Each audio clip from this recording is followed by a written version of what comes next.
Firman Tuhan hari ini, ciptaan baru dalam Kristus yang bangkit. 2 Korintus 5 ayat 17. Saudara, ada seorang anak laki-laki yang sejak kecil selalu dipanggil anak nakal. Di setiap rapornya tertulis, perlu perbaikan sikap. Label itu terus melekat sampai ia dewasa. Bahkan ketika ia melakukan kesalahan kecil, suara di dalam kepalanya berkata, "Kamu tetap anak nakal itu. Kamu tidak pernah berubah." Pernahkah saudara merasa seperti itu? Terjebak dalam label lama yang sulit dilepaskan?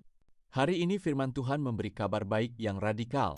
Jadi siapa yang ada di dalam Kristus, ia adalah ciptaan baru. Yang lama sudah berlalu, sesungguhnya yang baru sudah datang.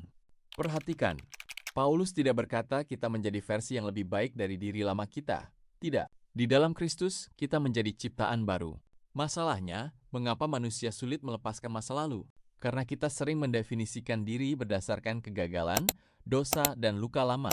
Padahal Paulus berkata, siapa yang ada di dalam Kristus bukan siapa yang sempurna atau paling rohani, tetapi siapa yang hidup di dalam Kristus. Bayangkan seekor ulat yang masuk ke dalam kepompong. Di dalam proses itu, dirinya berubah total lalu keluar menjadi kupu-kupu. Apakah kupu-kupu itu hanya ulat yang diperbaiki? Bukan. Ia adalah ciptaan baru. Saudara, jangan terus hidup seperti ulat yang merayap, padahal Tuhan sudah memanggilmu untuk terbang. Paulus juga tidak berkata, yang lama sedang diperbaiki. Ia berkata, yang lama sudah berlalu. Artinya kuasa dosa, rasa bersalah, dan identitas lama tidak lagi menentukan hidupmu. Seperti tahanan yang sudah diampuni dan pintu penjaranya sudah dibuka, tetapi masih hidup seperti orang terpenjara. Banyak orang Kristen hidup seperti itu. Sudah diselamatkan tetapi masih diperbudak masa lalu.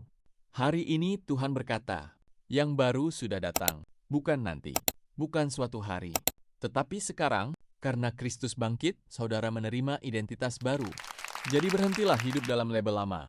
Tolak setiap suara yang berkata, kamu tidak berharga. Katakan dengan iman, aku adalah ciptaan baru di dalam Kristus. Saudara, kamu bukan sekadar manusia yang diperbaiki. Kamu adalah ciptaan baru karena Kristus yang bangkit hidup di dalammu. Jika ya, mari kita berdoa saudara. Tuhan Yesus, ampuni saya jika selama ini saya telah jauh darimu. Ampuni saya karena sering melupakan Engkau dan berjalan menurut keinginan saya sendiri. Hari ini saya datang kepadamu. Saya percaya Engkau telah mati dan bangkit untuk menyelamatkan saya. Terima kasih Tuhan karena kasih-Mu tidak pernah meninggalkan saya. Dalam nama Tuhan Yesus, saya berdoa. Amin.